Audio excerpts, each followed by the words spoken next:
And hi, David. Bob from Baltimore. Okay, and I believe we are live. Peeps on YouTube, can you please confirm that we are live?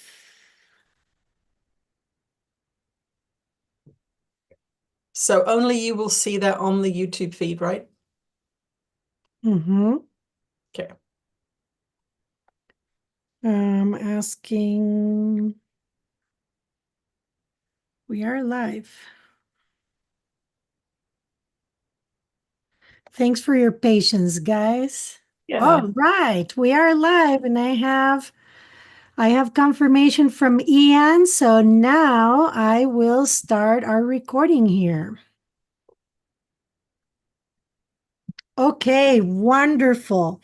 Well, welcome everyone to our members. As always, thanks for your support. Thanks for being here on Sunday. It's lovely. Every time we have a Sunday live stream, it makes Sundays so much more fun. Yes, it does. Also, welcome to our non-members. Really appreciate you being here, checking out what happens in this community every 2 weeks. My name is Carol Morgan. I co-host these events with Tina twice a month, and it is a pleasure to be here with everyone. Tina, what do you have to Yes. say? Yes, it's very exciting to have YouTubers. There's a lot of people who watch the videos and make comments that aren't members. So hopefully there are some of you there that are regular consumers of the videos. We're really happy to have you join us. This is a little gift to the public to just so that you can see what we do. We have two Q&A live streams each month, and then we also do a book club, which is really interesting. It's got a little bit of a different vibe, but we're going through my books that I channel systematically and getting channeled information on questions around those. So thank you for joining us. Of course, thank you, the regular members, for joining us, but thank you for those of you on YouTube who have decided to join us today. So the format is this. Basically, Jesus does an opening statement, and then Carol will be picking questions from the chat. How do you want them to post their questions on YouTube, Carol? It would be on the chat, please. If you have questions, if you can please post them on the chat, I will be checking the chat and see how it's going. And if you can keep your questions as concise as possible, as Carol's going to be reading them on the chat, if that's going through pretty quickly, it's going to be hard for her to capture some of those. So I don't know if there's any way of us slowing the chat down. Not really. Hey, there's I just. know, I know Ian is also there, so Oh, okay. yeah, we'll be well covered. Okay. All right. Let's see what Jesus has to say to everybody today.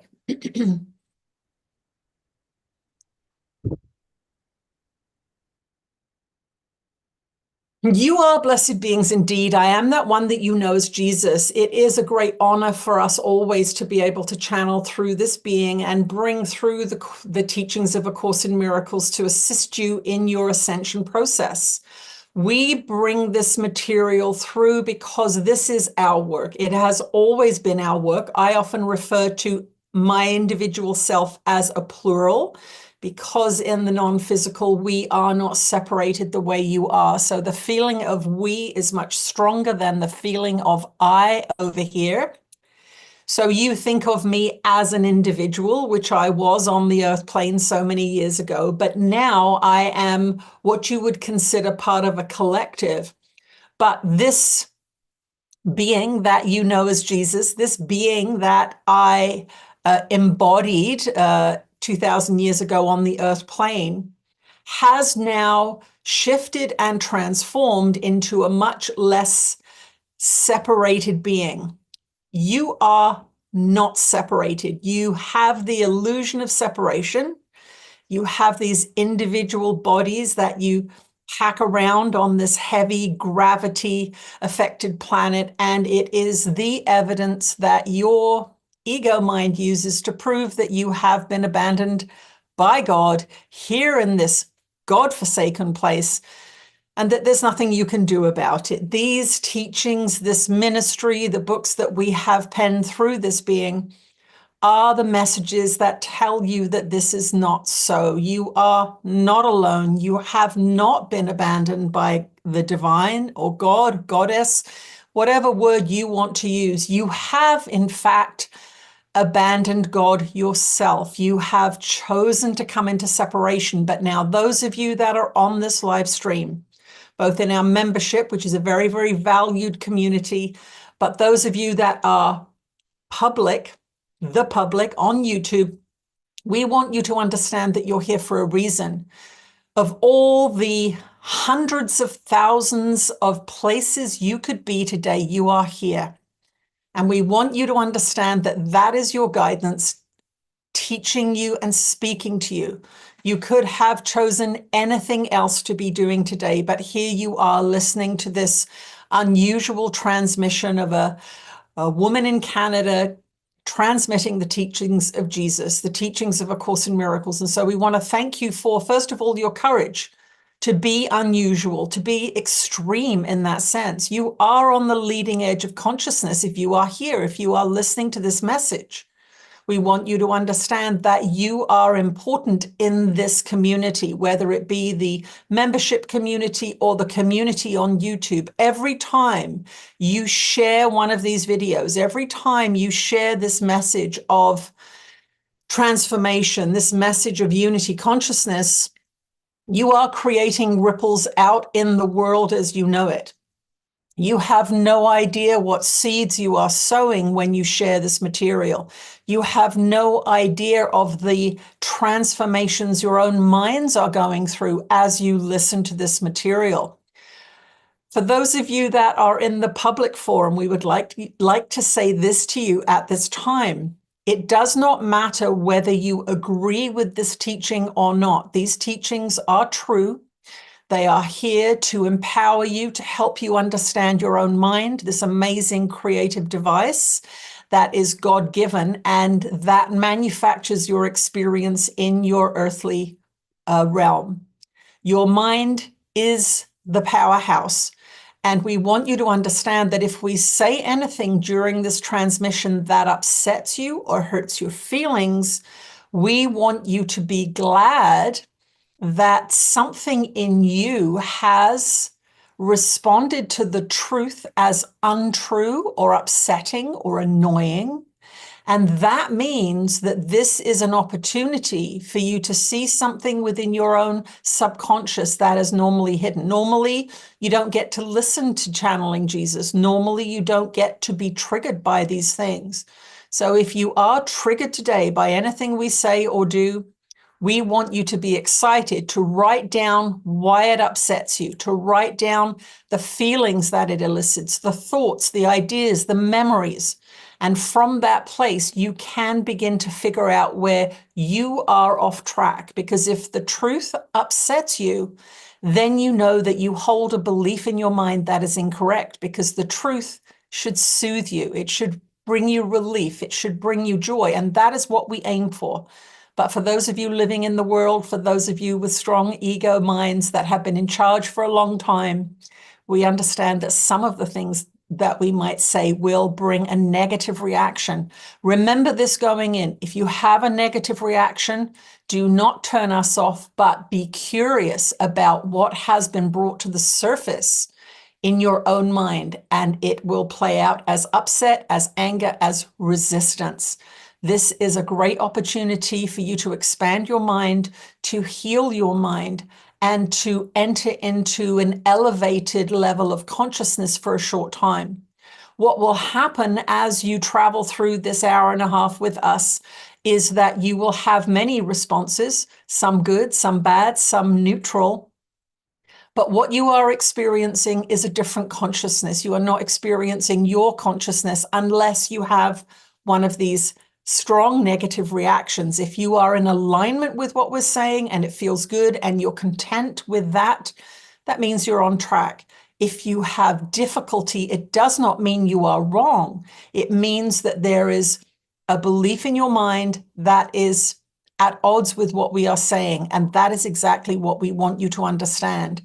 The belief in your mind that is at odds with what we are saying will bring into being in your world negative experiences of some kind or other.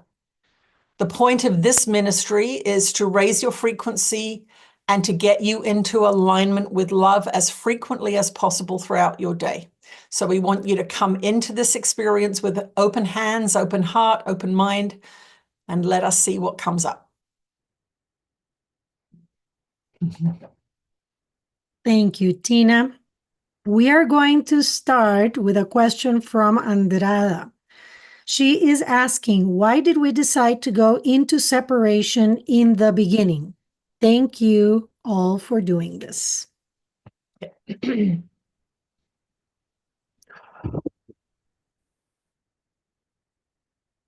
You are blessed beings indeed. I am that one that you know as Jesus. You are adventurous creatures. You are curious creatures. You are creative creatures. And if you sit on your couch for, let's say 3 or 4 days, not doing anything, not creating anything, not going on any adventures, you will say, well, this is all fine and dandy, but I'm kind of bored. I'm not growing. I'm not expanding. I'm not learning. One of the reasons that you come into separation is for the sheer adventure of it. It is a very, very exciting place.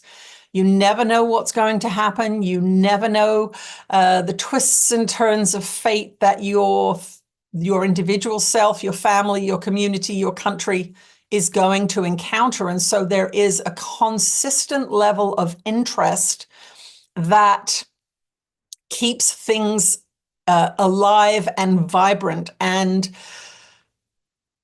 the divine is a highly creative entity. It is the vital life force that infuses everything, the light information, the sound information, all of the exciting aspects of life that you experience with your senses.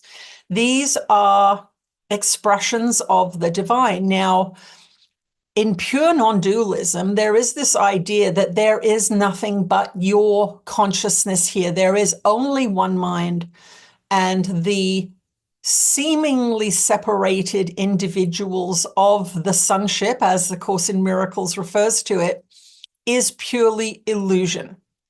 Ultimately, that is the case. You are an aspect of God mind, experiencing yourself. Nothing you do is good or bad. It is merely an experience. It's all uploaded into what you could consider a big computer, if you like. The computer does not judge. It just takes in the experience and stores it, and then more experience is had, more experience is had, more experience is had. What you are experiencing as an individual is a deep state of separation and loneliness, and at times isolation and fear. But when you tell the correct story, as we are teaching you to do, what you can begin to say is this: I am having this unique experience as Tina Spalding. The divine can only have this experience through this seemingly separated being called Tina Spalding. And so what I am going to do is I am going to experience that which enlightens me, which excites me, which draws me to it, that intrigues me, that piques my curiosity, knowing that I come in with a blueprint that says, seek these things that you love, seek these things that tweak your curiosity, and within those things, you will find something. You might unlearn something. You might find a new passion. Whatever it is, your blueprint is your map through this separation experience. If you tune into spirit, if you tune into love, that which you enjoy, the love of evolution, if you want to put it that way, spiritual evolution, you will not suffer here in the way that beings who fully believe in the separation experience will suffer. You see people who are suicidal, they have such deep suffering with their unloving minds that they cannot tolerate it anymore. That is the extreme of separation. Now you ask yourself, why would anybody do that to themselves? Well, you do that to yourself when you have unresolved aspects from your multiple incarnations. You say to yourself, why have any incarnation at all? It is because you do not want to sit on the couch doing nothing for eternity.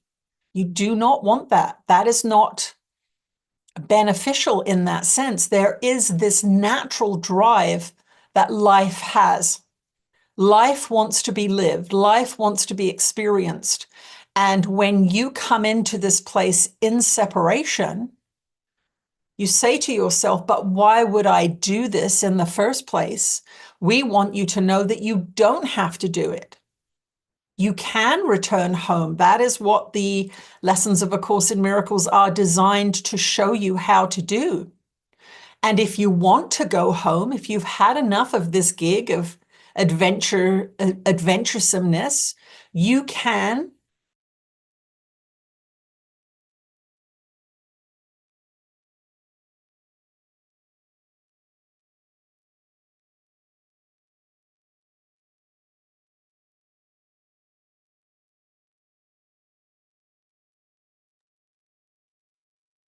Uh-oh, guys, I think we lost Tina.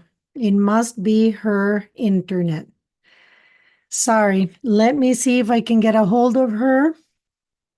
Sorry, guys, I'm going to pause the recording and sincere apologies. It must be her internet. Sorry, and let me try to get a hold of her. Apologies.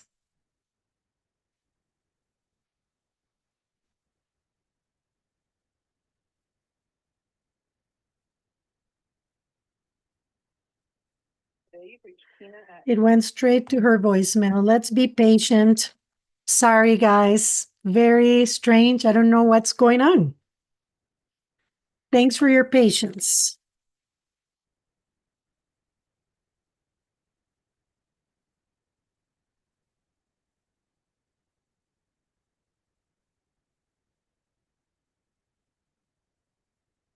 You guys are stuck with me right now. And thank you for being patient.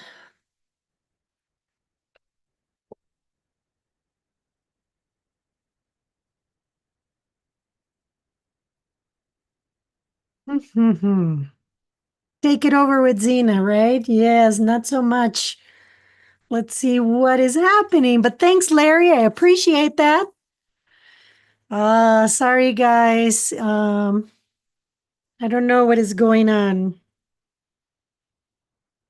I'll try her again on her phone. If she lost internet.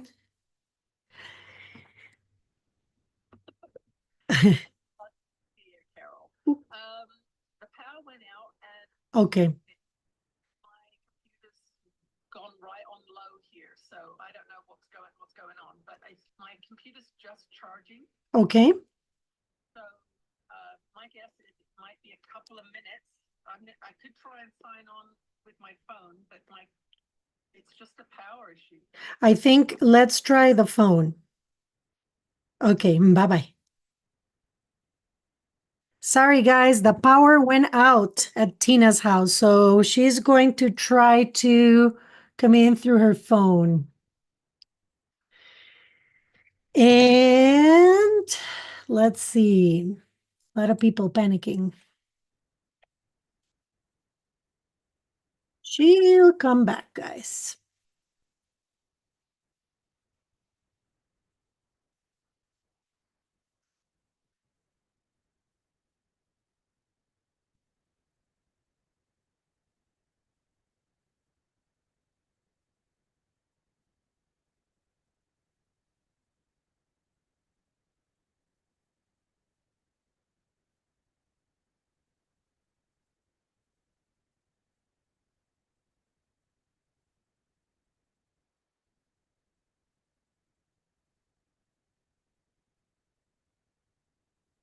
Mhm. Getting messages from all over, you guys.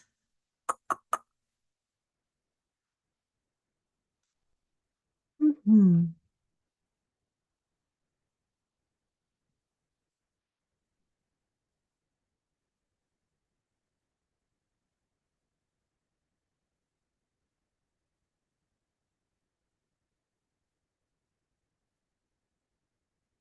Still don't have her, so let's keep waiting, please.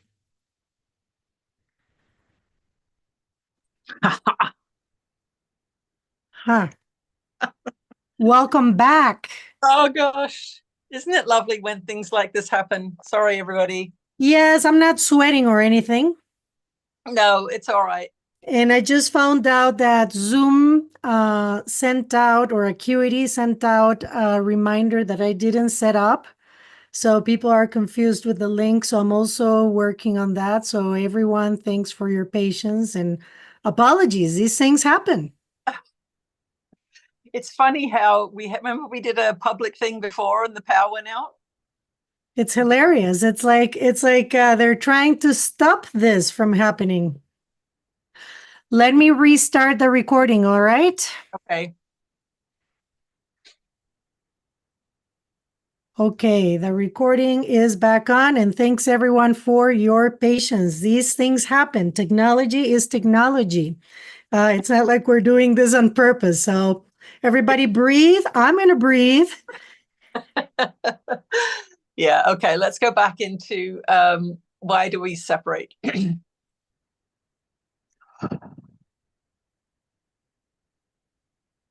You are blessed beings indeed. I am that one that you know as Jesus. Even events such as this are good for you. They are good. They are good for you because you feel the fear. They are good for you because you feel that terror of judgment from other people. You feel that anxiety that there is going to be a revolution because a phone or a computer ran out of power. These are the things that your life brings to you. Life brings to you the opportunity to feel where you are separated. And so instead of sitting up in heaven by yourselves in the unity of nothingness, if you want to call it that, it's a beautiful nothingness. It's 1,000 times more loving than where you are. But you have chosen to come here. Why? Ask yourself that question. You know the answer. What is it that you lust after? What is it that you hate? What is it that you resent? What is it that you desire with all your heart? These are the reasons you are here. You believe in the world. You want what the world has to offer you. And it's not until you actually answer the question yourself, why am I here? What has Velcro hooks in me? What is it that I believe in so strongly, lust after so strongly, need so strongly out there? That is why you're here. As you do your forgiveness practice, as you study the lessons of A Course in Miracles, you will become less and less attached to the world. You will become more loving. It does not remove your ability to love. In fact, it unveils your ability to love. It is your ego-driven mind, your desire for separation and attack that hides love from you. So understand that you have the answer to this question yourself. The origin of your separation, a mad idea that being separate from love is going to be better than being in love. And your powerful creative nature immediately raised this amazing experience that you're having that has come from that tiny mad idea. I think I'm going to go off by myself and see what happens. And boy, did you go off by yourselves, and you get to see what happens. So you can come home. It's a process. You have to relinquish your idols. You have to understand that you are choosing separation many times each day, every time you judge, every time you fear, every time you hate. But we have given you the answer, and it is A Course in Miracles. It is the books that this being has penned. It is all the videos that you have access to. You have the answer. All you have to do is what is asked of you in those texts. We will return shortly.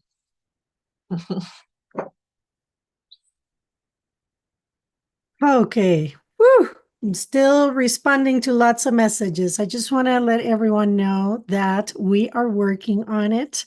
The automated message that was sent with the link threw some people off, but everyone is going to get a recording, and we had a power outage. All is well. Please be patient and welcome to our live stream. There's a lot of things going on here, so we appreciate your patience.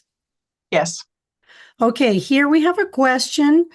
Would like to have more information on the state of the various wars and what to expect in the near future. It seems we have a very rough future in store for us on this planet. Okay, let's see what Jesus has to say.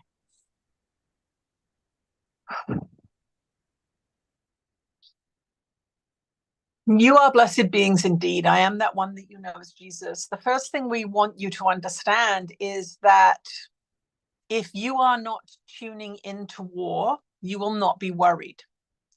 This is the first self-determination that we want to remind you of, is that when you turn on the news, when you go to the other side of the world voluntarily to see what the latest disaster is, your ego wants that.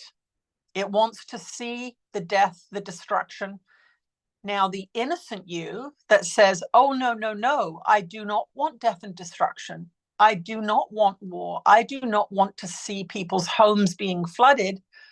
And so we say to you, then why do you watch it?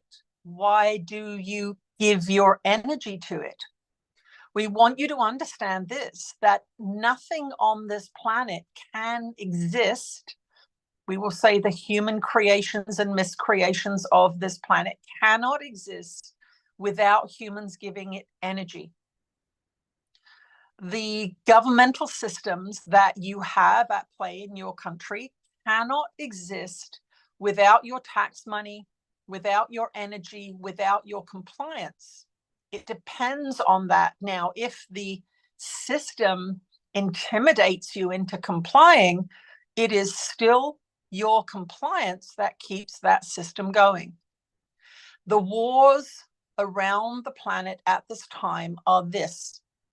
They are the experiences that those beings have brought into being throughout their multiple incarnations. Now, you generally have this idea that incarnations are linear and one follows after the other. But what happens in your incarnations is that they are all going on at the same time. Your minds are not designed to understand this. It is very difficult for you. You also have this belief that if you care about those beings on your planet, which is a good thing, that there cannot be any good coming from what you see in a war. What we want you to understand is that at the end of your incarnation, let us say when you were involved in a war as a soldier, as a victim, as a general, as a private on the front lines, many of you have these experiences in your incarnational history. You will learn what it feels like to be on both sides. You will have an incarnation where you are a general sending young men into war, and you will have an incarnation as a mother whose sons go to war and get killed, and you will feel both sides of it, and you will glean information from both sides of that equation. What's happening for you on this planet at this time is you are only seeing one side of the equation of the incarnations that are taking place in this time and place. So you see what seems unfair, but you have no idea of the history, the karmic history of any of those peoples. You also have no idea that when you tune into war, you are feeding war. And so there is another energy that feeds war, and that is the war and the discontent and the attack in your own consciousness.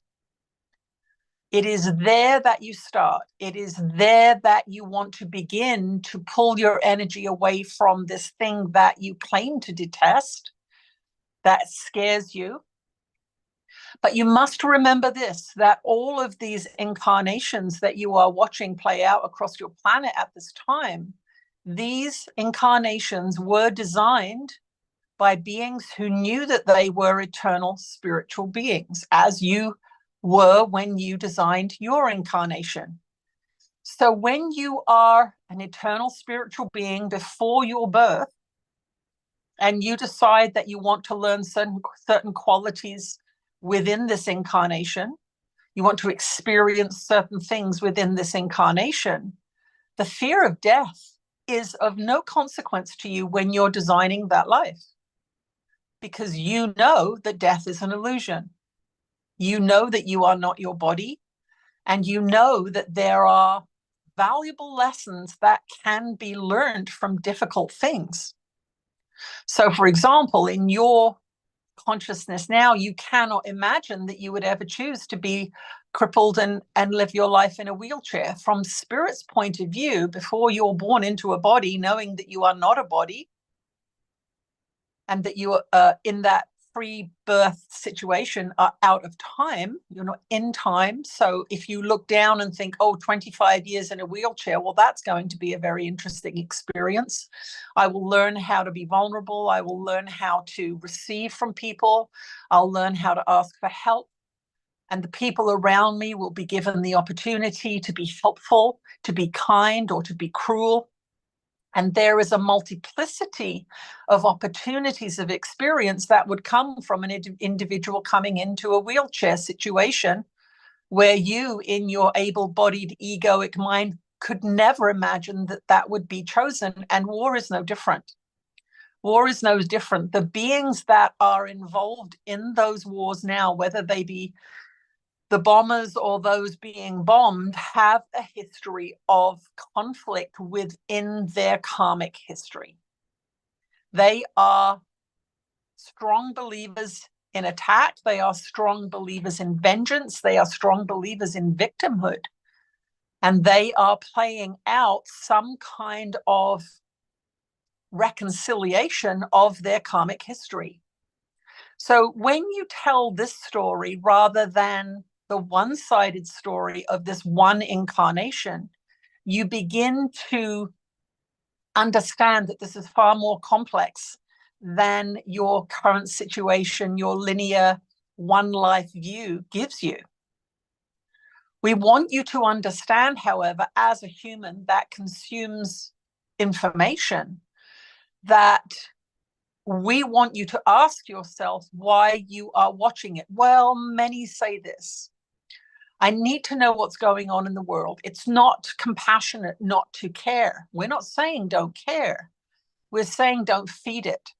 We're saying, where are you warring in your mind? Heal that, because the collective is a reflection of the individuals together holding a frequency of something. Are you holding the frequency of love, non-judgment, or are you holding within you the frequency of conflict, fear?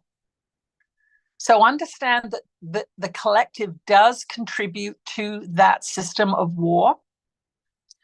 And we want to bring up in this answer the very, very powerful statement that we have a bad future ahead of us. That is the belief that you want to change here. We want you to understand this, that your planet's frequency is increasing.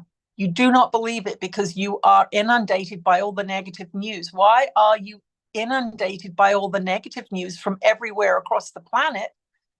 Because that keeps your frequency down. You can feel it. There is a bad future on its way. That's because you are consuming mass media, social media about how bad the world is. But we will tell you this, there's far more cooperation on this planet than war. There's far more love than hatred. There's far more efficiency than inefficiency. Look at these big cities that you live in, New York or Shanghai or London, the incredible ingenuity that keeps those cities running. You don't think about it. You don't think of the massive cooperation, intelligence, and ingenuity that is at play just to keep all those taps running, all those baths filling, and all those toilets flushing. It's an amazing example of cooperation. But all the news tells you about is the one person who kicked a dog on Oxford Street yesterday. That's all you hear. You don't hear about the amazing, kind, generous interactions of billions of humans.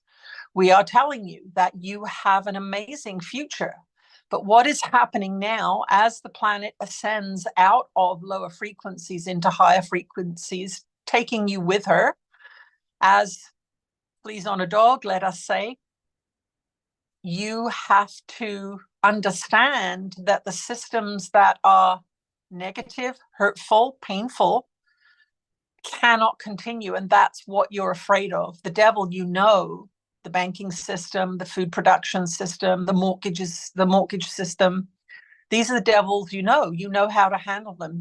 You actually don't know what freedom looks like. You actually don't know what free choice looks like. And that is where your system is actually heading. So for that question asker, we want you to change your mind. First of all, stop worrying about wars that are not on your doorstep. If you are living in Ukraine, you have every right to worry about war because it's right there. If you are living in Israel, you have every right to have war as your main focus. But if you are living in Kentucky in the southern United States, if you are living in New Zealand, where there are no wars at this time, no kinetic wars as you call them, delete war from your mind. Don't think about it. If it does come into your mind, say a prayer for all those beings who are in the war. God bless everyone. I hope they find peace. And now go to your mind and look for peace in your mind and understand that is the greatest gift you can give those beings who are in war, is your peaceful mind. It reflects, it ripples out. It is a gift to everybody that you be peaceful and that you step away from attack in any way, shape, or form. That is our answer. Now I've got to make sure that my phone doesn't run out of power. I know we're good. That would be very bad. I just finished sweating. We don't need more sweat here. We have a question here from Will. He says, Jesus says the ego doesn't exist when you die. However, he also says it's a complete thought system. That means it's also a non-physical thing, which must also exist outside the body. So which is it? I am confused. Okay, good question.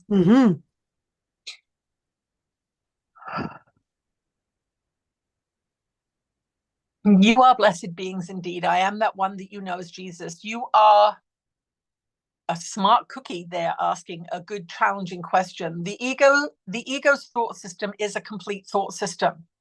But for it to survive, it needs beings to indulge in it. It needs beings to give it energy, referring to the question that the previous question and answer, that things cannot survive without you feeding it. The ego's thought system is a powerful energy, we will say storage device, if you want to look at it that way. When you have a thought, it's not that powerful. If you have a thought with lots of emotion behind it, it's a little bit more powerful. But if you keep having that thought every single day, year after year, you are going to build a thought form. And that thought form has all of your creative energy in it, your power in it, because you are a powerful creator. So when you are thinking, let's say, a negative thought all the time, you are going to bring into being a thought form. Once the thought form is alive and well, because you've fed it so often and so frequently with your emotional thought process, it will eventually come into physical manifestation as an experience. So this is the thing for you to understand, is that the egoic consciousness, the ego's thought system, is a mass of all the thoughts that you all have contributed to these thought forms. Now, sometimes if there are powerful thought forms, you can, we'll say, drive through them in your car, for example, crossing a large precarious looking bridge, many beings walking across that bridge will have had fear. They will have had a sweating session, nervous anxiety, squeals of terror as they go across the bridge. Some people have jumped off the bridge in moments of great despair. And as you walk into that area of experience, you may very well bump into some of those thought forms. And you will think, well, I was okay a minute ago, but now, oh gosh, I just feel awful. And you have, because a thought form is manufactured by the powerful human mind, and it can be many minds, then you can in fact feel that thought form. It has not yet come into manifestation, but it could. Somebody coming through that particular location, for example, could bump into that fear thought form, that conglomeration of anxiety and fear, and inadvertently take it with them, feeling it, keeping it. It's going to only stay with them if they have matching thought forms, if they have energies that are fearful, anxious, those kinds of things. And so you can pick up that kind of energy if you are in the same frequency. So there is this collective thought form that is manufactured by the collective mind, the individual minds contributing to it. And the fact of the matter is some of those thought forms can survive when the beings who thought it have not have passed on. The thought form has energy. Thoughts do not go away. So what you're dealing with on Earth here is a very, very heavy system where there's been a lot of fear, a lot of trauma, a lot of war, all kinds of things. And you think about the pornography that you watch, you think about the movies that you watch, the war shows that you watch, the news that you watch, and all of those emotions, all of those thought forms building, because your minds are immersed in those things. This is why it is such a heavy place down here, because the mind is constantly immersed in those kinds of ideas. Now, when we say that when you leave the physical body, the ego does not go with you. The ego is an aspect of your consciousness that believes in separation and that has taken on these stories of death and sickness and fear and those kinds of things. So you have these two aspects of your mind. You have the conditioned, fearful aspect, the separation-focused aspect, and you have this other part of your consciousness that is connected to source, that is connected to love. So when you're connected to love, you feel good. And when you step over into the ego's thought system, you start to feel yucky and you think, well, what am I doing? Oh, I'm worried about the rent. How about I not do that? How about I trust that for 25 years, I've always made my rent and I don't worry about it. I'm going to trust that everything is going to be okay. Everything's going to come to me as I need it. So if you change your thought from ego thoughts, I'm not going to be able to pay the rent, to spiritual, loving thoughts, everything's going to be fine, you will feel a complete transformation of your physical body. So when you pass over into spirit, you no longer have the ego's thought system acting on your body. You may have some dregs of beliefs manifesting when you first pass over, because there is a transition from the physical realm, the embodied physical realm, into the disembodied physical realm, spiritual realm. But there is a process of becoming aware of what's happened, becoming aware that you've left the physical realm, becoming aware that you've got guides and teachers meeting you, becoming aware that you've got some passed over relatives who are happy to see you, becoming aware that your favorite pet is here, the one that passed away a few years ago. And then you open your eyes, you open your mind, you open your heart, and you realize, oh, I have left all that behind.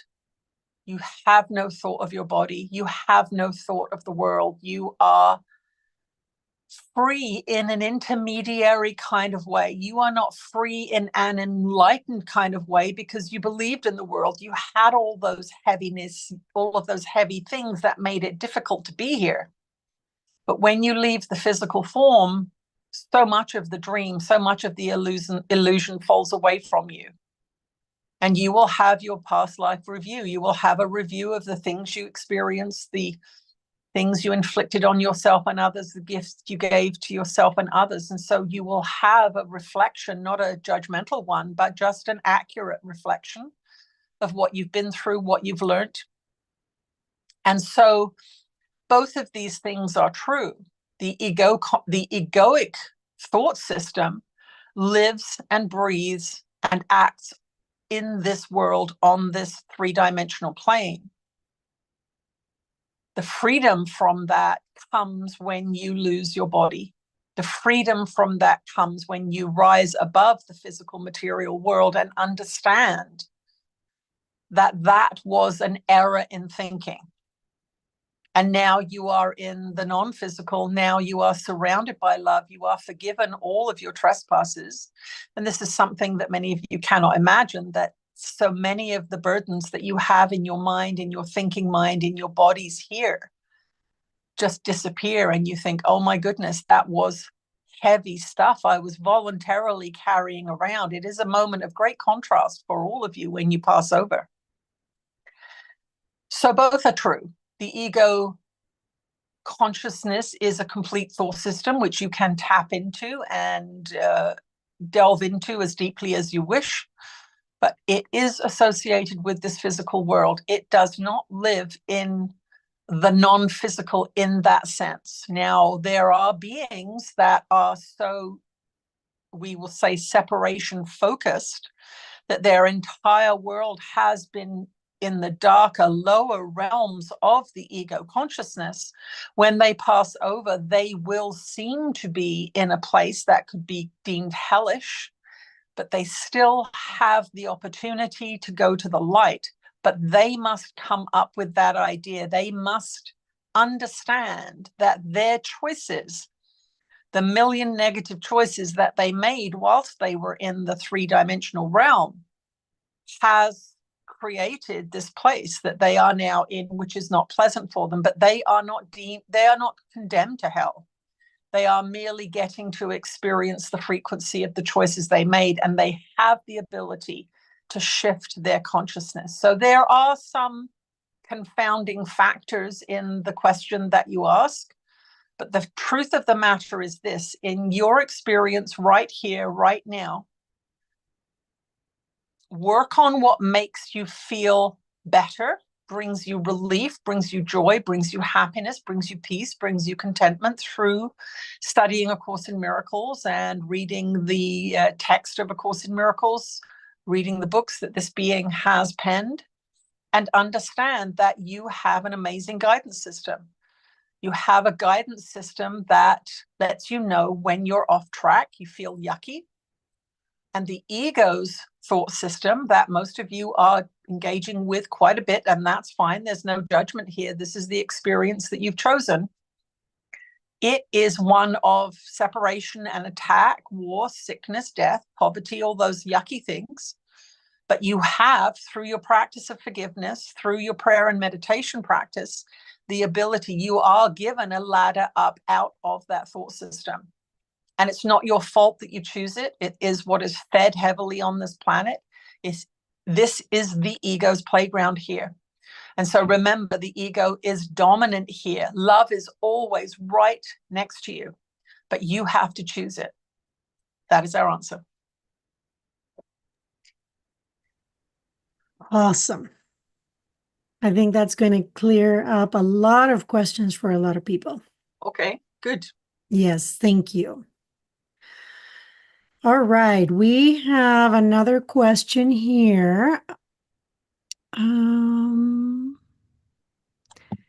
Question is, I have discovered there are 3 hearts: the heart chakra, spiritual heart, and high heart. Can Jesus speak to the purpose and synergy of each? Thank you. Okay.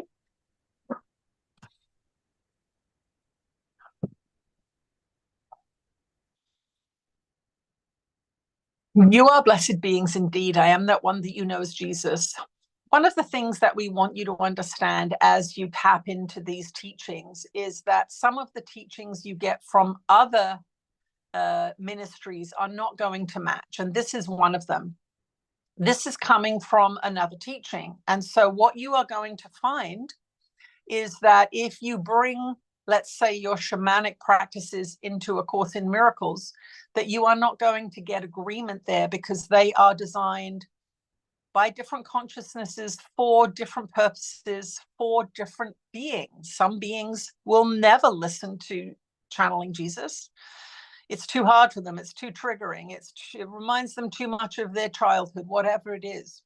And so there are other teachings that are going to be more appealing to them, and they will be complete in and unto themselves, and they will be perfect for that person in that time and place. It could be that that teaching is a stepping stone for them. It could be that practice is what they need. They cannot do other practices. And that you have the opportunity in this world to follow whatever spiritual teaching is the most important aligned teaching for you. So what we would say to this is that the teaching that teaches about the three hearts is a teaching that is not, we would say, compatible with this teaching. Yes, you have your physical heart. Yes, you have your loving heart. Yes, you have the heart of the divine, which is all-encompassing, all-forgiving, loving expression of source energy.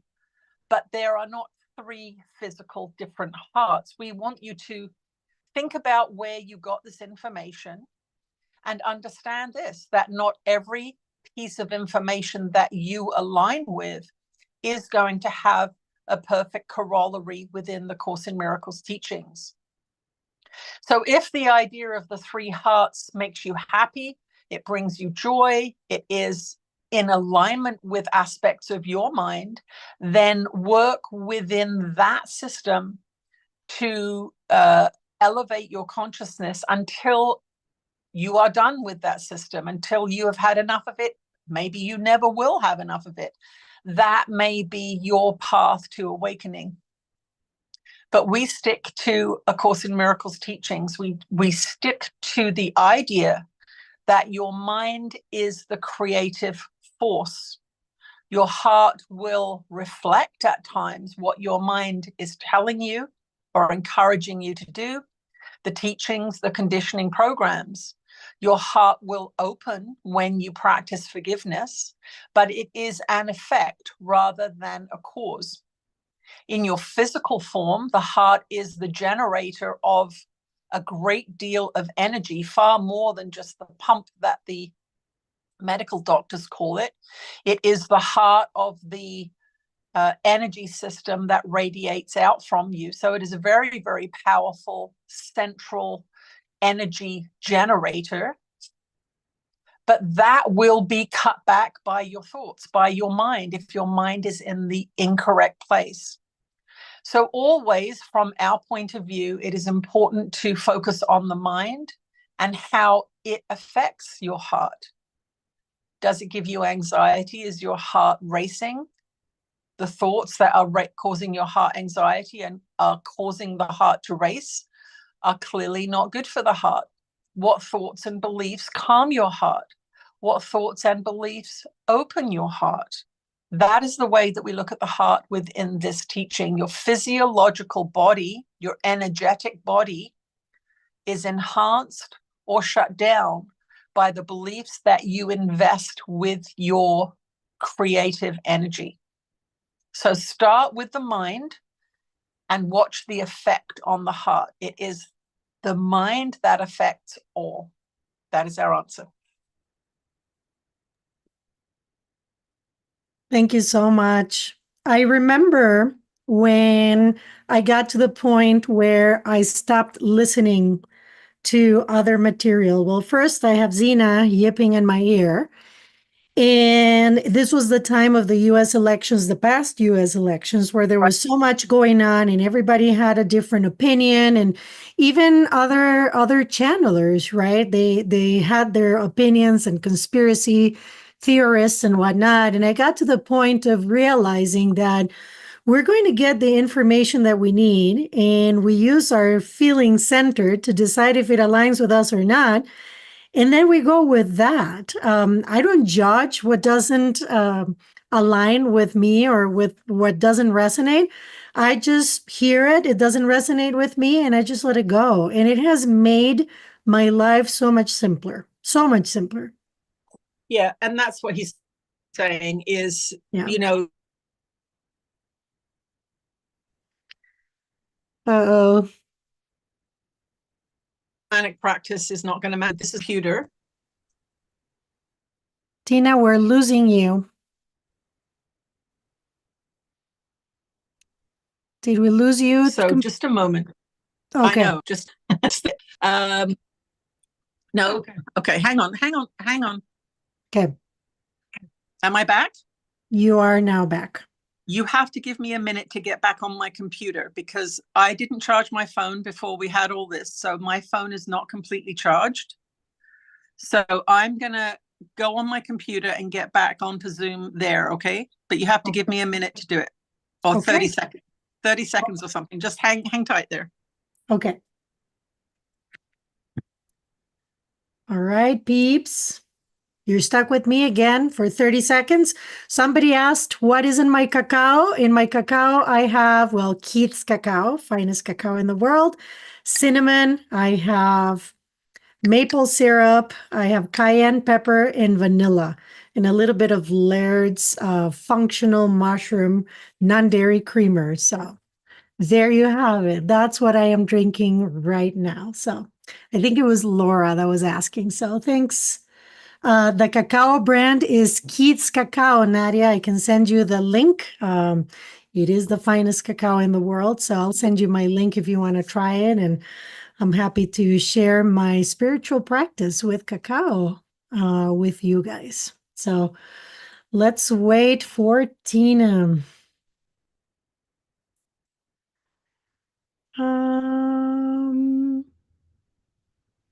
Hit me up.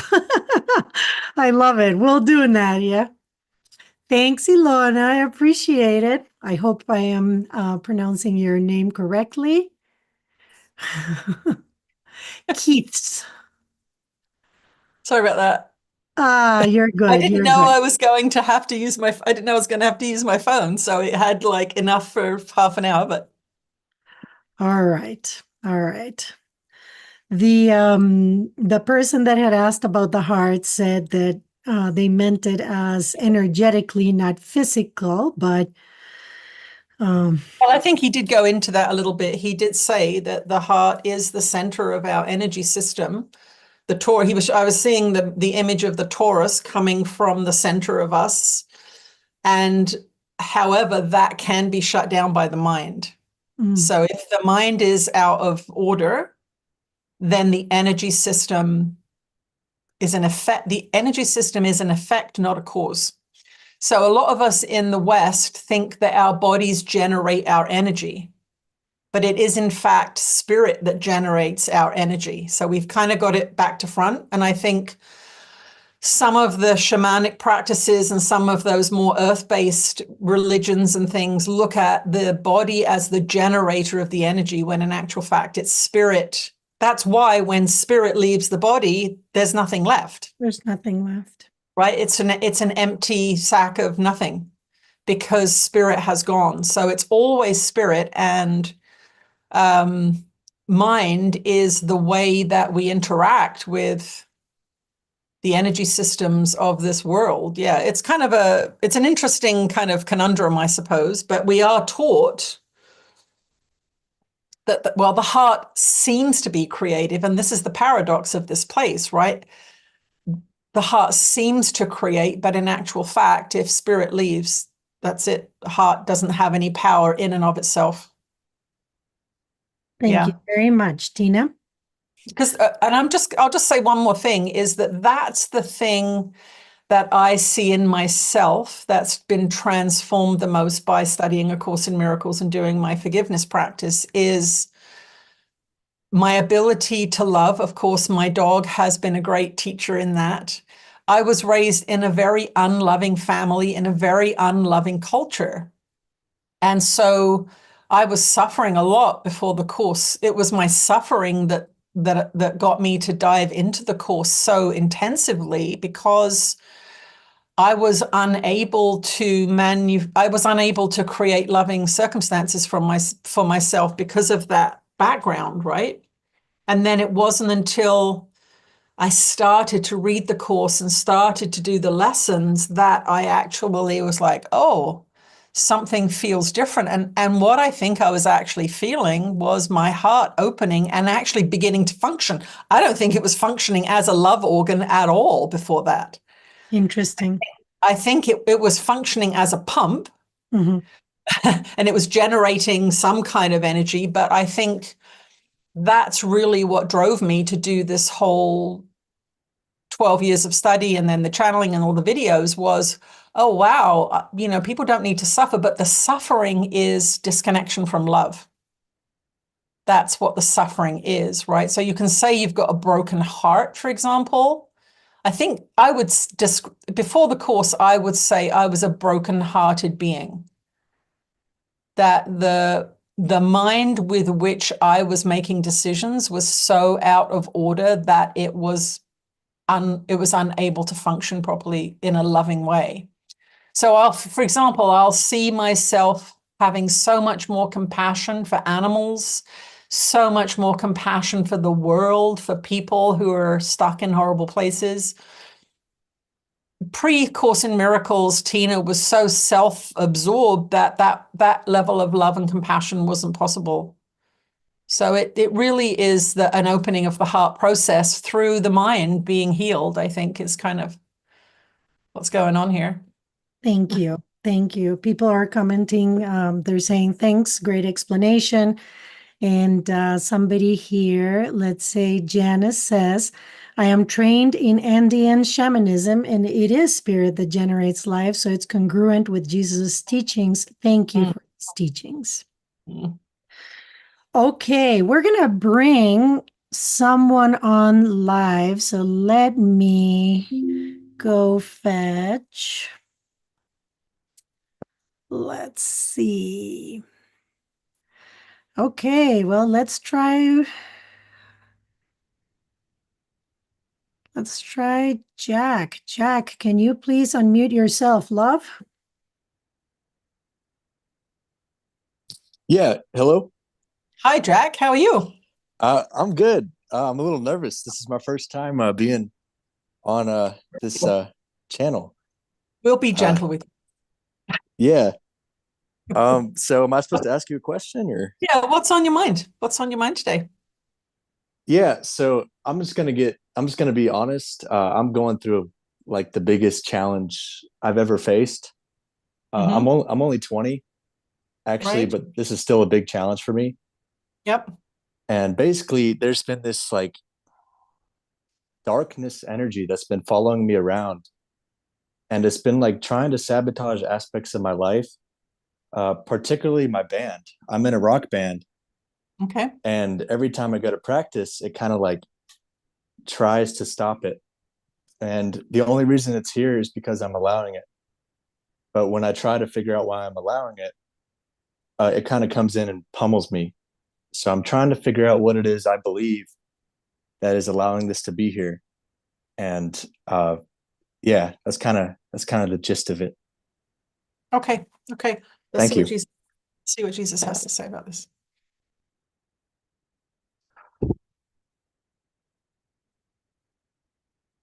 You are blessed beings indeed. I am that one that you know as Jesus. We want you to understand that this is the ego's playground here. This is the ego's playground. And what that means is that this is the place that all of you come to face those darker aspects of yourself.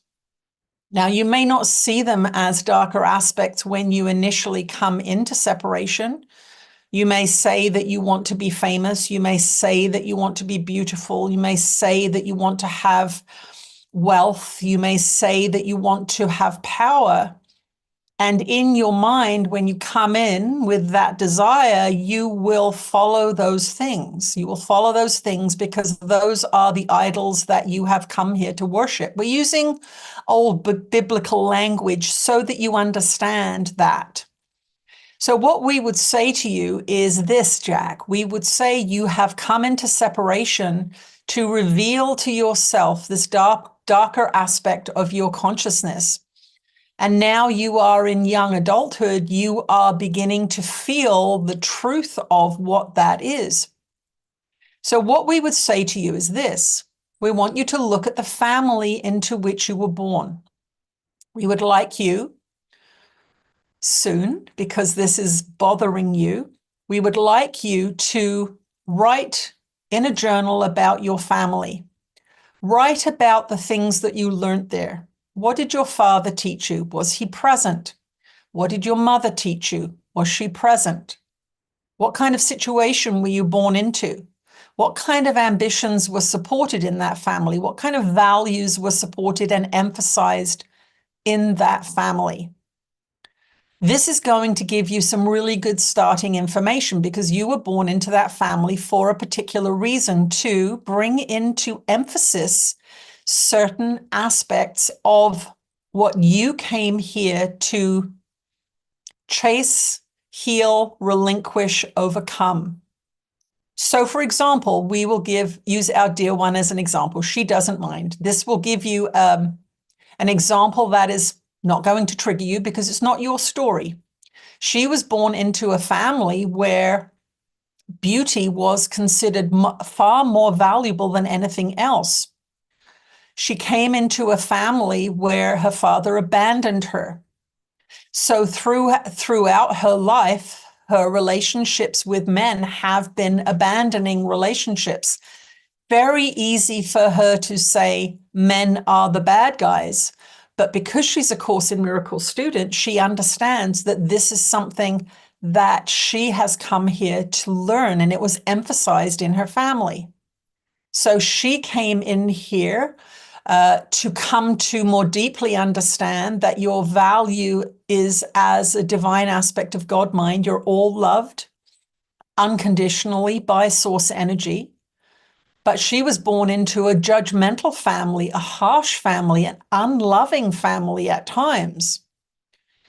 So what she has come to understand through her journey here is that that was the lesson. Those were the lessons, some of the lessons. There are many more, but those are some of the lessons that she, from spirit's side, before she came into this physical form, wanted to learn about the obsession with beauty on your planet, wanted to learn about the masculine and feminine dynamic on this planet. And there are many, many other things that she's learned in this incarnation. But what she sees now as a mature woman doing the work that she does is that the pursuit of beauty in the physical was dissatisfying. It was, in fact, causing her a lot of suffering. It causes a lot of people a lot of suffering. And so what she has learned over the last decades is to invest in her creativity, to invest in her spiritual practices, to help people to bring forth messages that are inspirational, and to share this beautiful experience that she has with the Course in Miracles. But that has come from that natal family that seemed to be very, very different from that which she has now come to value. So the first thing we want you to do is we want you to understand your natal family, and do that within the next week. Write everything you can about how your family taught you, what their value system was, and see if you can see materialism in there, see if you can see fear in there, see if you can see anxiety in there, and understand that your family participated in those things and you joined that family because this is something that you were going to work on in this incarnation. The other thing that we want you to do is we want you to look at the information that you have put into your mind. Have you watched lots of horror movies? Have you indulged in lots of drugs and alcohol? Have you, in fact, participated in some behaviors that now, as you get older, you realize were not very loving behaviors? And what you will understand is that in this modern world, the idea of darkness, the idea of, and this is not a pun because you are in a rock band, but the idea of sex, drugs, and rock and roll is really, really pushed in this society as if it is harmless. that you can go to a party and become intoxicated and engage in dubious sexual activities and all kinds of things. And that's just modern life, man. That's just the way it is. So what we want you to do is reflect upon the decisions that you've made, the family that you were born in. And we want you to understand this, that when you tune into love, and at first you may have to do it in this kind of context where you are getting a different voice than your own voice, when you are investigating a value system that is different than the current value system that you have, you can begin to pray to have your mind healed. You can begin to pray and ask for help in eliminating this shadow from your experience. It seems to be outside of you, but of course it is a match for something in you. Your job is to find out, if you can consciously find out where the match is. Where are you fearful? Where are you resentful? Where are you angry? Where are you addicted? Where are you power hungry or lustful? Now, this sounds all very biblical and archaic, but the truth of the matter is this is the ego's playground. So you are encountering an aspect of ego mind that seems to be separated from you, because that is how projection works. When you are in the ego mind, when you are in these early stages of spiritual evolution, you will project outside of you any energies that you are afraid of, or you don't know how to handle, or that you just do not want to deal with yet. And so they will seem to be outside of you. And that can happen, and it can appear to be people. If you have a very low self-esteem and you don't like yourself and you say horrible things to yourself in the mirror every morning, or tell stories that are hateful, I'm unlovable, I'm never going to find a partner, this life sucks, it's terrible. If you have that litany of things going on inside of you, and we're not saying that you do, we're just giving you an example here, you are going to experience a reflection from the universe that matches that frequency. It will look like nasty people being horrible to you. But what is actually happening is the universe is reflective. This shadow is reflective. It is not moral. It is not judgmental. It is merely matching something within you that you may not yet be aware of. But if you go through the exercises that we've just asked you to go through, that you may discover, yes, I have a deep and abiding hatred of this person, or I have a deep and abiding fear of this happening to me, or I resent this in life. And that is where you will know, because it will feel awful when you reflect on your family and you analyze the stories and value systems of your family. You may be able to go, oh yeah, they taught me that. They taught me that I am only valuable for this, or they taught me that people who are this way are valueless. So the way to heal is to begin this, to eliminate from your life as reasonably quickly as possible, participating in anything that you would consider less than loving. So if you are in a rock band and after the show, there's lots of drinking and partying going on, begin to excuse yourself a little bit earlier from that behavior. Just say, I'm tired tonight, I'm going to have one beer and I'm going to go home. Whereas perhaps before you would be staying until 3 or 4 o'clock in the morning and doing all kinds of shenanigans. You know what is good behavior. You know what is loving behavior. You know what is kind and you know what is not kind. Begin to shift and change your mind and to say, I am not interested in the shadow. I'm not interested in the darkness. I now am going to begin to choose light. And it is A Course in Miracles lessons that give you the map out of the darkness. So if you haven't done those lessons, begin those lessons tomorrow. They are very easy in the beginning and they cultivate a discipline of loving inner thought. And they begin to connect you to your guides and teachers who are loving. All your guides and teachers are loving. This is an aspect of your unconscious that is playing out something And you must remember that in your incarnation, this is the work of your incarnation. It is not necessarily to become a famous rock star. It is to become more loving.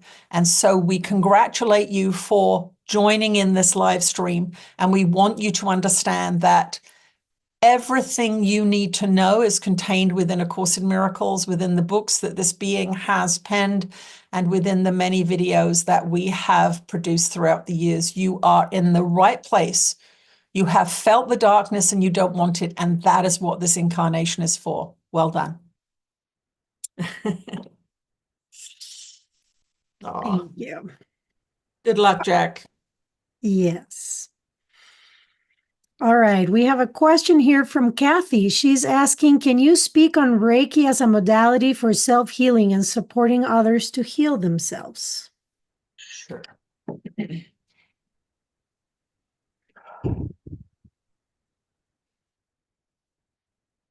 You are blessed beings indeed. I am that one that you know as Jesus. This energy system that you have, that you can feel in your hands, all you have to do is to do this with your hands and pay attention to that part of your body, and you will begin to feel energy. That is spiritual energy. This is spirit living within you. When you have aligned your mind with love, what you are doing is you are beginning to use your energy system in a positive way. You can use your energy system in a negative way. This is a free will zone. You can choose whatever you want to do here, and you will have a reflection from the world that gives you an exact replica, if not exactly in form, in frequency of what you are putting out. So once you come to that place where you decide, I want to help heal people, generally what that arises from is going through your own healing process. Most people do not become Reiki practitioners until they have gone through a healing process of their own in some way, shape, or form. So what happens when you begin to understand that healing is your purpose, let's say, what you will come to see is that anybody can be a healer if your mind is directing your spiritual energy towards that end. So there's a certain frequency that the healer must reach before they can, in fact, heal in that way, but it's possible for everybody. Our dear one went through a bioenergy healing training program before she began to channel, and she had 6 case studies that she had to do to pass the exam. And what she realized is that going into a situation where she had done a lot of spiritual work, done a lot of healing on her own mind and heart, she could go into a situation with another human being and affect them positively with her energy system. But it's not an energy system that is, we will say, physiological in that sense. It is a mind directing that energy. Again, it goes back to mind. You hold that person in your mind and you see them as healed. You see their energy is flowing. Their minds may have blocked it. They may have been traumatized. They may have been raised in a restrictive religious situation where many parts of their energy system are shut down. But when you come into a healing person wanting to be healed and a healer situation, what you have to understand is this, that the person who wants to be healed has, of course, come into your being and come into your place of work or your office to have a Reiki session. So what does that say? That person wants to be healed. They're sick of being sick. Their mind has changed. The sickness is not what they want. So what you have to understand, first of all, is that when someone comes into a Reiki practitioner's room, they have already decided that they don't want to be sick anymore. So a mind has already opened itself up to transformation.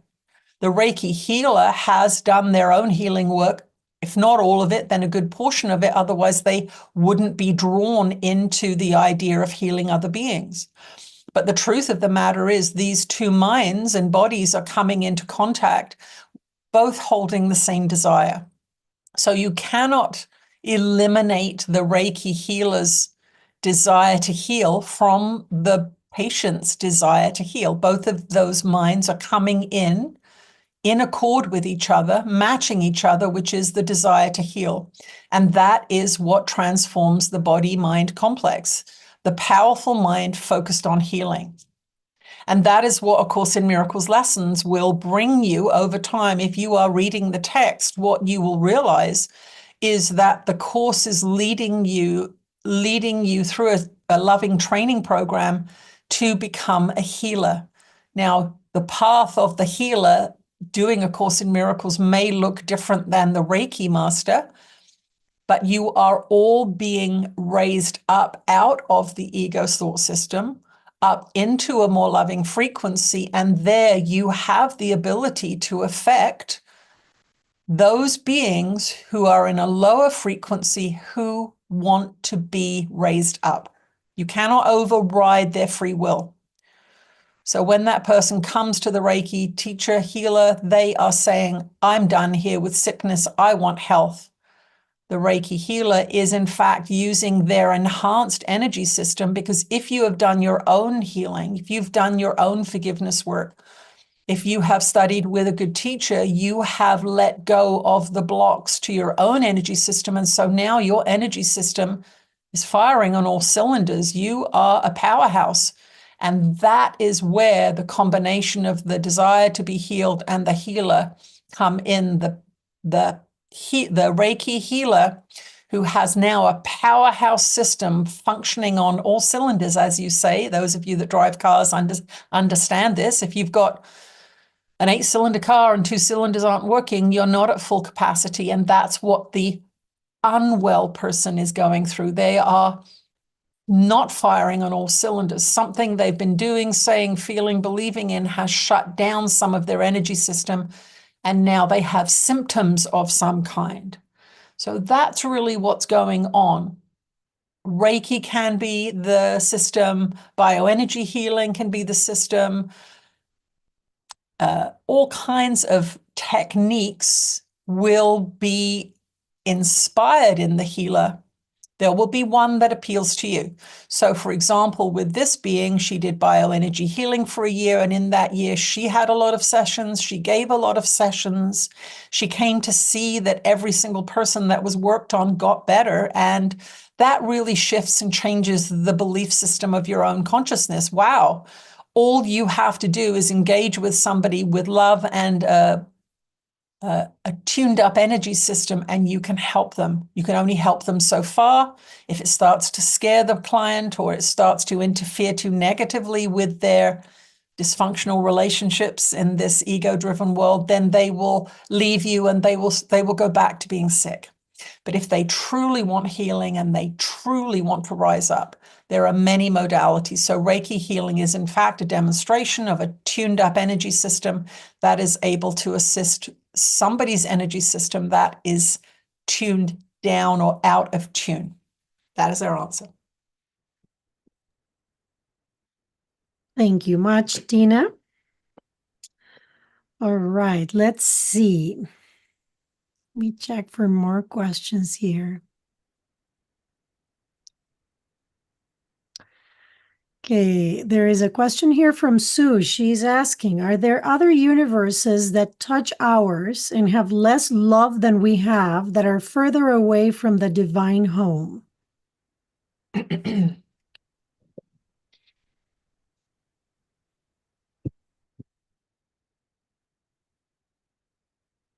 You are blessed beings indeed. I am that one that you know of it as Jesus. We are here to tell you this, dear one. Your mind is wandering out of the realms of relevance for you at this time in your incarnation. We want you to understand this. The ego mind is tricky. It can get you distracted, asking questions about things that do not matter to you at this time. We want you to understand that your incarnation, this incarnation in which you find yourself now, is what is important. It does not matter how many universes they are. We tell you, if there's 1,000,000 universes, what does that do? Then the ego mind says, but what are those universes like? Who lives there? How far away are they? Are they in another dimension? Can I go there? These are mere distractions, dear one. Do not waste your time on this kind of thought. It is a waste of time. It is a thought that is masquerading as spiritual when in fact it is ego-driven. We want you to come back into this place and time, and we understand that this earth plane is very, very challenging for you. We understand that the frequency right now is challenging many, many people to their edge, to their limit. But what we want you to understand is that this incarnation, this body in which you find yourself, this job in which you find yourself, this marriage or friendship or family that you find yourself in, is what God has given you to help you evolve. It has not hidden it anywhere else. It is here. And we will tell you that in any manifested being, in any universe, anywhere, their suffering is magnified by their lack of love and is improved by their increasing love. So it does not matter if you are a bluebird on another planet. It does not matter. It is whether or not you are aligned with love that will make your life good or bad or indifferent. So we want you all to pull your reins in, not worrying about quantum physics. We want you to pull your minds back into yourself and ask yourself, why are you off up in the stars worrying about what other beings are doing in other dimensions? Do not worry about that. But find your own place here in your own life and focus on that which is front and center in your own life. Bring joy to yourself in this life by following your guidance. Choose to the best of your ability that which is joyful to you, that which makes you happy, that which intrigues you. And look inside your minds using A Course in Miracles as your guide to the thoughts that are terrorizing you, to the ideas that are making you sad and fearful. But there is an aspect of the ego mind that will tell you to get off this planet, to get away from this physicality, to escape, if you will, through the top of your head to another galaxy somewhere else, and it is actually not to your benefit to do that. So we understand when you ask these questions that it comes from a genuine curiosity, but we want you to understand that in this incarnation, this is the end of a spiritual season, and what that means is this, is that you are being given opportunities within this incarnation, this very incarnation that you are living, through the people, places, things, and experiences that you are experiencing. You are being given the opportunity to forgive. You are being given the opportunity to love. You are being given the opportunity to let go of that which is not serving you, with the intention of taking you to a higher frequency where you are going to have better experiences. And after all, isn't that what you want? Isn't that what you're seeking when you are asking about other places? Is it better than here? Is it worse than here? Are they suffering more than us? Are they suffering less than us? Stay here in this plane at this time, temporarily, while you work on your own thought system, your own beliefs, your own resentments, all of those things that a lot of humans do not want to be bothered with. It's not very sexy. It's not very spaceshipy. It's not very glamorous, but it is the most important thing for you to be doing at this time. So look at your life and say to yourself, why do I want to ask questions about other galaxies and universes? What am I trying to escape here? Because that is generally where those questions come from. It's that you're not happy in your life. It's that there are areas that you're having difficulty with. And we want you to understand this, all of you that are listening. All of you have difficulties. All of you have problems. It's the nature of this place But those beings that spend a few years with A Course in Miracles will tell you this: I'm way better off 6 years into doing the course than I was 6 years ago. My life has been transformed. It is slow and steady, a daily practice. Forgiveness when you don't want to. Being loving when your ego would prefer to be angry. But over time, and it's not that much time, in 5 or 6 years of doing this kind of practice, you can literally transform your life totally. That is not very long. We want you to understand that focusing on yourself in the short term, even though some people will call it selfish, is what you need to do to make this life here on this planet better for you initially. And in the course, we call it the happy dream, where you go from the nightmare and slowly but surely over a year or 2 or 3 or 5, the dream becomes happier and you are becoming the master of your own ship.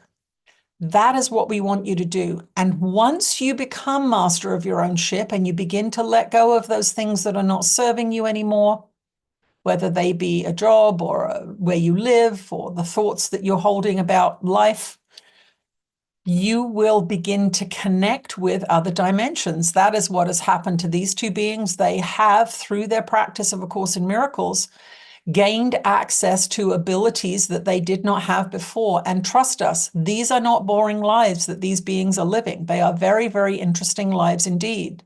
But it is a freedom that has come from discipline. So we would say to the question asker, bring your mind back to your life, practice the practice of A Course in Miracles and doing what it asks you to do, lesson by lesson, day by day. This being, of course, has 365 videos that you can follow along with. And it is through that practice that you will have access to the multidimensional world that you are so curious about at this time. That is our answer.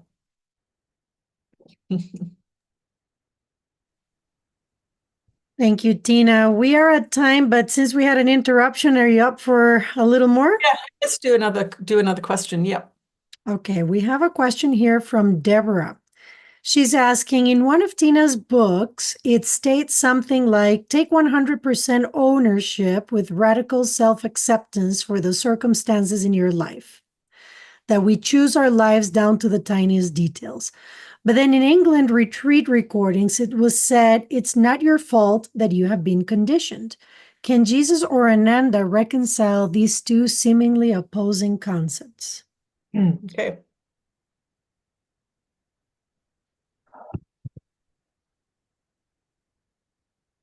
You are blessed beings indeed. I am that one that you know as Jesus, and we want to congratulate you for being such a detail-oriented person. You have clearly been listening to these teachings.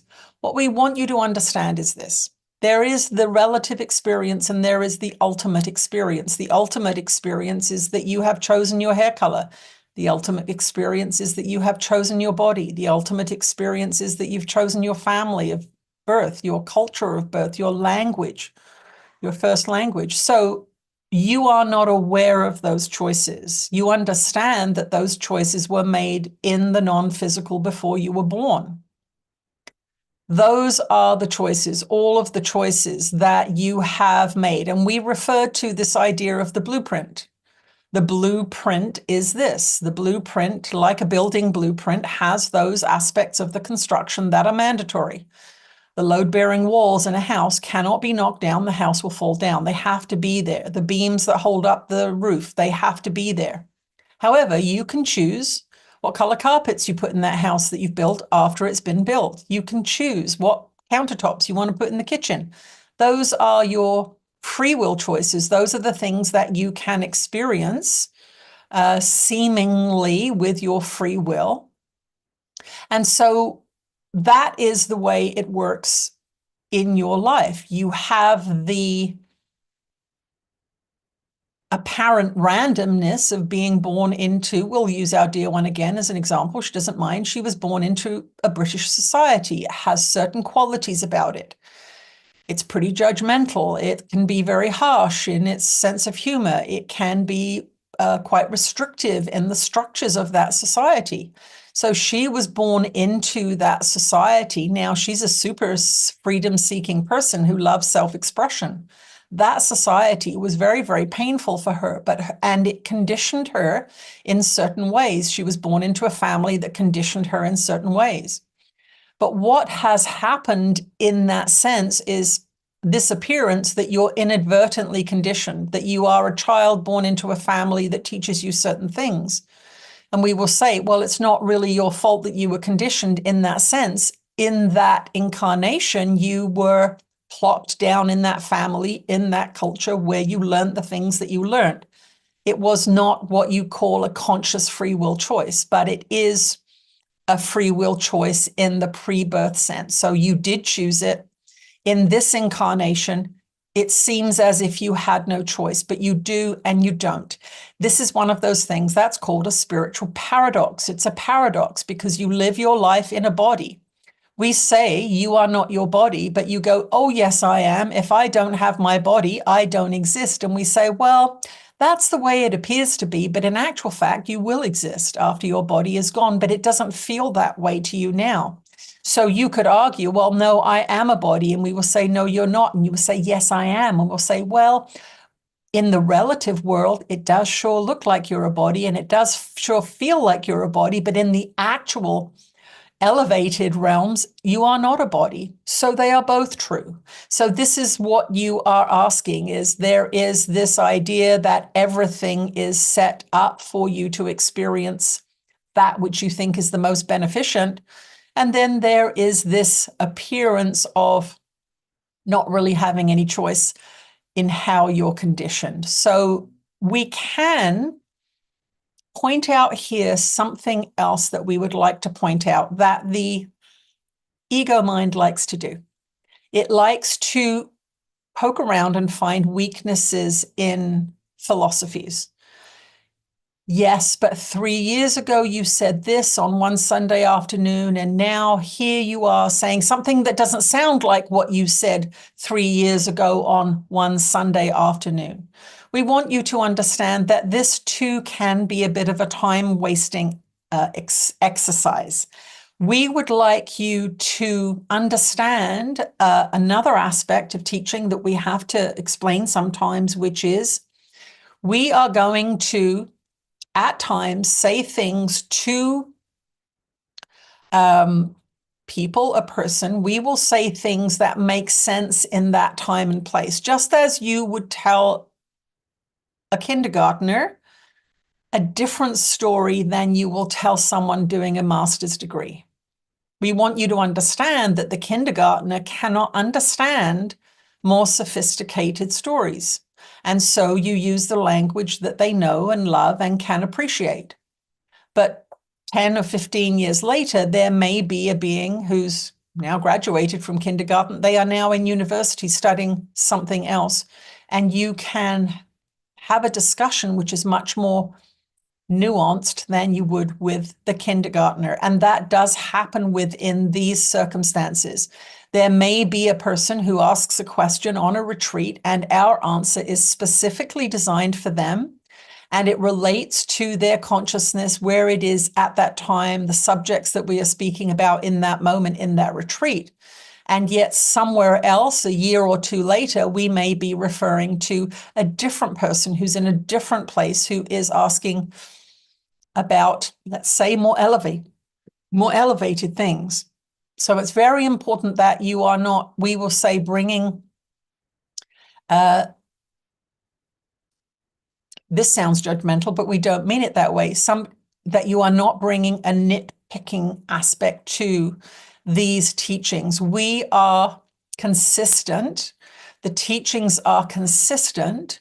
And yet, if we are talking to a human that's having a human problem, we may use words that are different than someone who's asking a purely esoteric question, because you seem to have bodies, you seem to have children, you seem to have problems, and yet talking to another person, the answer can seem to be incongruent with that more earthly response. So that's what's happening here.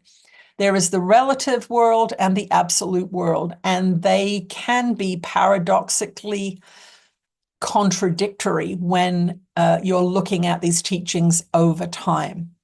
We want you to think about why you joined this live stream. We know that those of you in the membership have reconciled why you have signed up to the membership and why you are in the community, and we're very, very grateful for your participation. But those of you that are visiting, we would like you to understand that this conversation can continue. This being, through guidance from us, has developed this membership that gives you an opportunity to delve deeply into your Course in Miracles practice. We'll give you a lot of spiritual support from beings that have been doing this work for a long time. And we'd like you, upon the conclusion of this conversation, to ask yourself whether that would be helpful for you at this time. Your society is very fractious at this time. It's hard to find loving, kind support on a daily basis. And we just want you to know that it is there, and that working with other beings, like-minded beings, can be very, very beneficial to your spiritual development. We are the one you know as Jesus. We are here to assist you and to help relieve your suffering. We thank you all for participating in this conversation, and we look forward to further conversations in the future. We will speak to you again soon.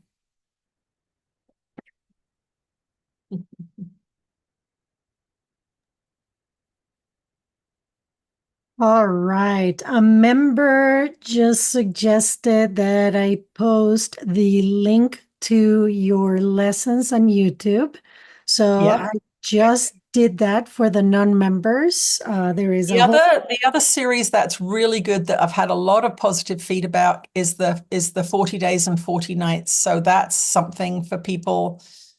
It's a more compact practice that leads you into the Course in Miracles principles in a loving way. So 40 days and 40 nights. I got really sick last fall, and I listened to 40 days and 40 nights, and it really, day by day, lifted me up out of the hangover of being sick. So I really enjoyed it, and I don't think I'd actually listened to it and up until that point. The other thing I do want to just mention to those visiting is that we do have a Costa Rica retreat coming up in December, and we have spaces available if you would like to meet us in person and meet some of your fellow Course in Miracles travelers. There are spaces available there. So go to channelingjesus.com to check out that. That may be something you're interested in. Anything else, Carol, that we need to share? Well, I just posted the link for 40 days and 40 nights too. And no, I don't believe there's anything else going on, but I do want to mention to non-members that this is it's a very loving community. The members are very supportive of each other. It's not just getting together twice a month, which we do and we really enjoy, but it's the communion in the community that is formed between all the members. Everyone is constructive. They bring a lot of value to the membership. There is also a huge library of material that is not available outside of the community. So if anyone is wanting to take a peek, the monthly membership is $33. You can come and take a look at it. And I want to go back to our members, because without you, we wouldn't be here. So thank you so much for your continued support. And yes, if anyone is wondering about Costa Rica, well, I'm a little bit biased. That's where I'm from. I love that place, but this is a great retreat. We had a wonderful one in January there. So if you're on the fence, come take a look at the event post on Mighty Networks, or if you're not a member, on channelingjesus.com. And if there are any questions, you can reach us at support@channelingjesus.com. Okay, thanks again, everyone. Really glad you came, and hope this was helpful to everybody. It's always helpful to us. Thanks, everyone. So right now for the members, we are in between books. So we will set up the time for the next book club, and the times for the October live channelings. In the meantime, have a wonderful rest of your day. Yeah. Bye-bye, everyone. Thank you. Bye. Bye. Thanks, Tina.